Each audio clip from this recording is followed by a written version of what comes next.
Welcome to the Deep Dive,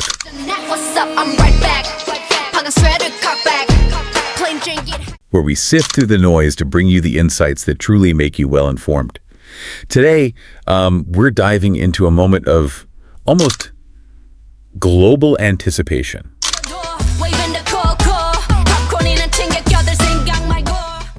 Picture this.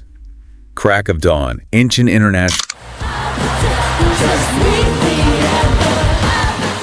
Airport. Hundreds of fans, media crews everywhere, just this palpable energy. Right.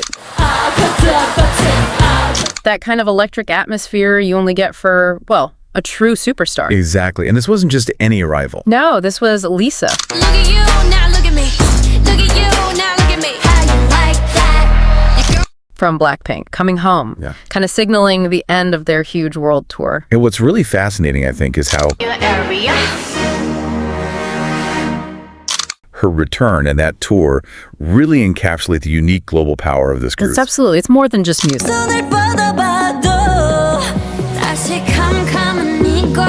Definitely. So our mission here today is to, unpack these big moves by BLACKPINK. We're looking at three main things for you. Okay.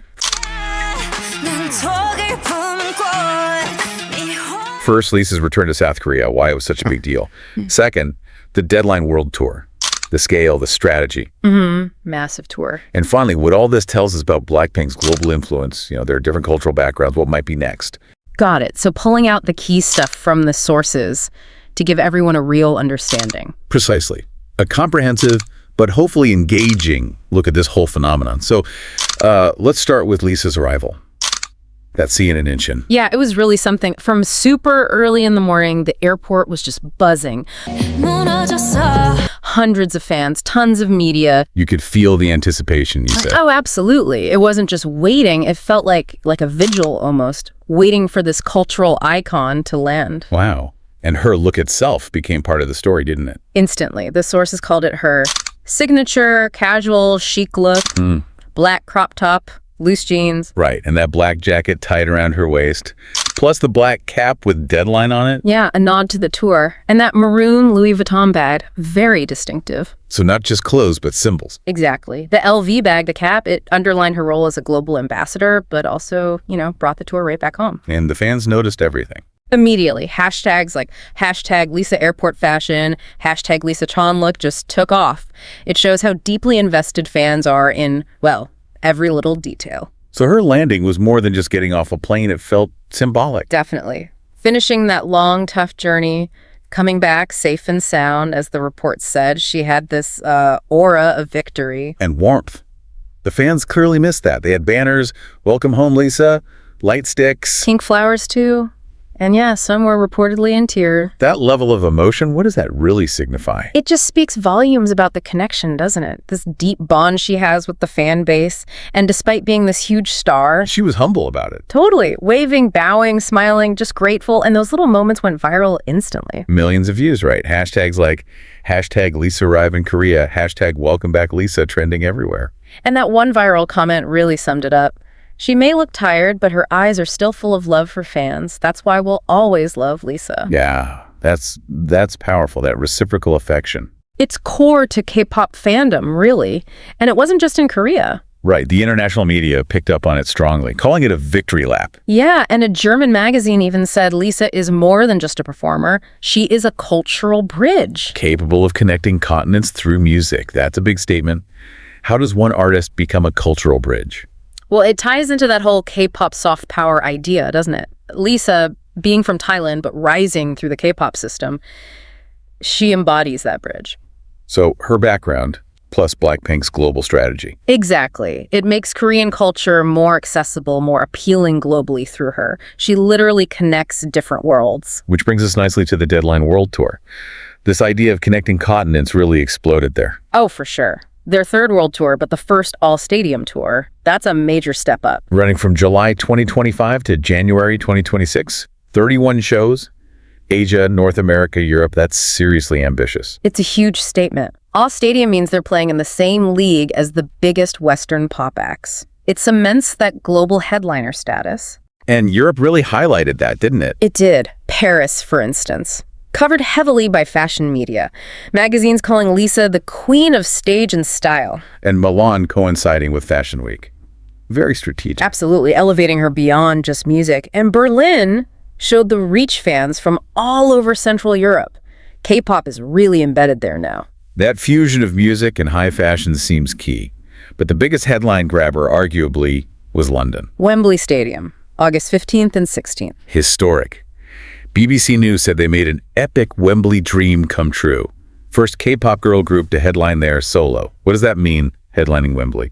It's massive validation. Proof of genuine crossover success in a major Western market. It says you've truly arrived on the global stage. And the demand reflected that. Shows selling out instantly. Go Young, London, Paris, New York, Toronto, LA.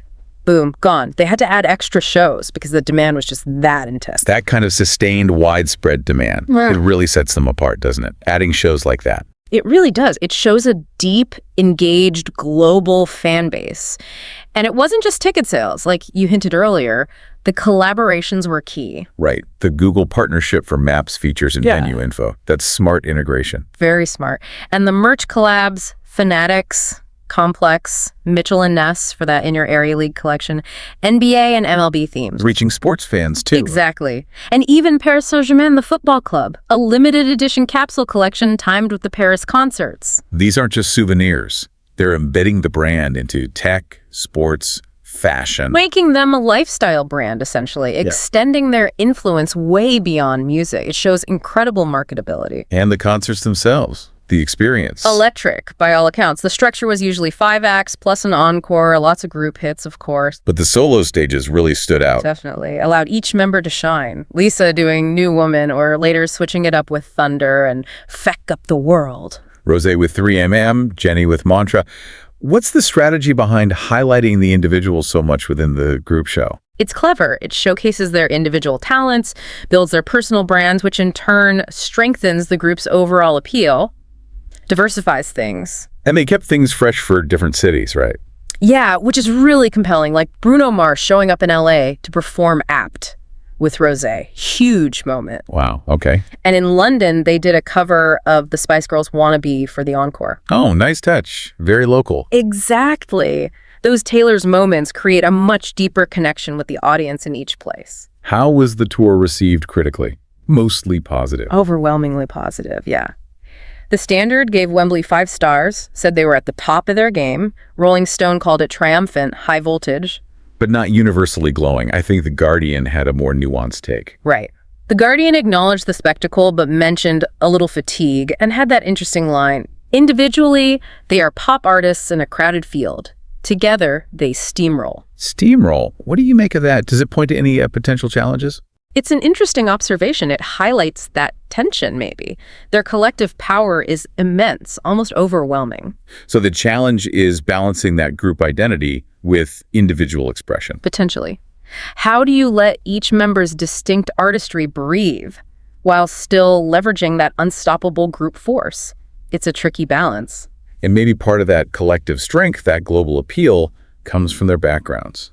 Which leads us to the third culture kid idea. Ah, yes, the TCK aspect. It's a really relevant concept for BLACKPINK. So for anyone unfamiliar, a TCK is basically someone who spent a big chunk of their childhood growing up in cultures different from their parents' home culture. Right, leading to this unique blend of cultural identities. And it applies to 3 out of the 4 BLACKPINK members. Jenny, born in Seoul, grew up partly in New Zealand. Rosé, New Zealander, raised mostly in Australia. And Lisa, from Thailand, but fluent in Thai, Korean, English, Japanese. Jisoo's the only one entirely raised in Korea. So it's more than just language skills. It's about embodying a sort of global perspective. How does that actually help them connect with fans or brands? That's really the key insight, I think. It's not just about translation. It's that lived experience of navigating different cultures from a young age. It gives them this almost inherent cultural fluency. Making them relatable across different cultures. Exactly. It allows them to connect on a deeper level beyond just the music. It informs their whole approach, their brand. It's a big part of why they broke through so significantly in the US. With things like TikTok viral hits, Coachella back in 2019. And signing with Interscope Records really amplified that. That cultural fluency just boosts their global soft power. Okay, so with all that context, their global reach, individual strengths, unique backgrounds, What's next? What's on the horizon? Well, the big news is the upcoming album. YG Entertainment says they'll do our best to get it out by November. Their first full album since Born Pink in 2022. That's quite a gap. It is, but they haven't been idle. The single Jump landed in July this year. Which was their first music since they all started focusing more on solo stuff. Exactly. And Jump was massive. Their biggest hit since Shutdown went straight to #1 on Spotify Global Weekly. Making them the first K-pop group to top that chart twice. That's huge. It really is. Shows their staying power. 44.7 million streams in its first week. Biggest debut of the year so far.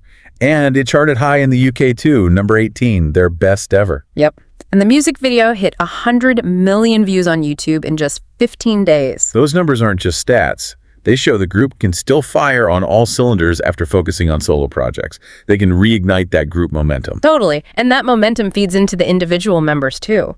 Lisa's scheduled post-tour is apparently packed. New solo music project in the works. That's the word. Details are quiet, but there's buzz about potential international collaborations. Plus, she's still got her ambassador duties. Louis Vuitton Celine Bulgari keeps her profile high in fashion. And fans are hoping for Korean TV appearances too. Shows her versatility. And Rosé's getting major individual recognition as well. The VMAs. 8 nominations, including the big ones. Video of the Year, Song of the Year, Best Collab for Apt with Bruno Mars. Best K-pop, too, for Toxic Till the End. Her reaction. She said she was beyond shocked, absolutely speechless, understandably. What does that level of solo VMA recognition mean for the group overall?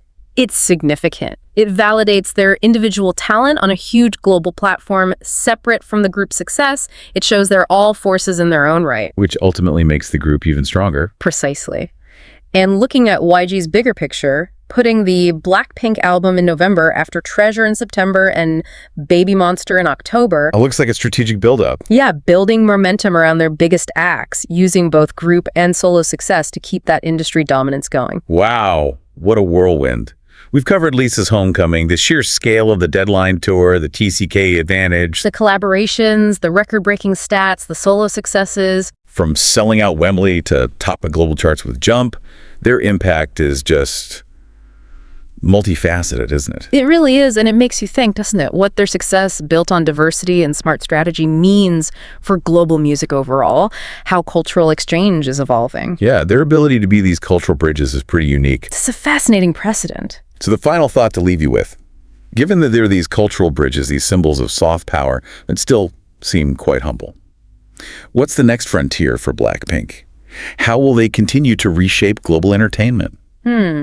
Something definitely to ponder. Indeed. Until our next deep dive.